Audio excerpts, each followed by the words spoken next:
niba ufite ubuzima kandi tukaba tuzi ko ari cyo gishoro nyamukuru gihari nta kindi gishoro gihari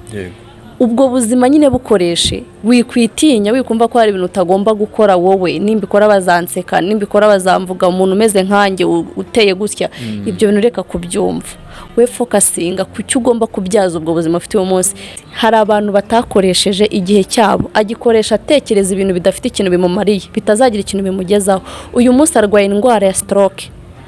ntago akibasha gutekereza ibindi bintu kubera ko ibintu byabe byinshi mu mutwe asigara ibintu nk'uri kureba filime bigacaho bikagenda agakomeza ubundi buzima imyaka yaramusize imusiga anayangirikiyemo nta kibashe kugira ikinageraho rero wowe ugifite buno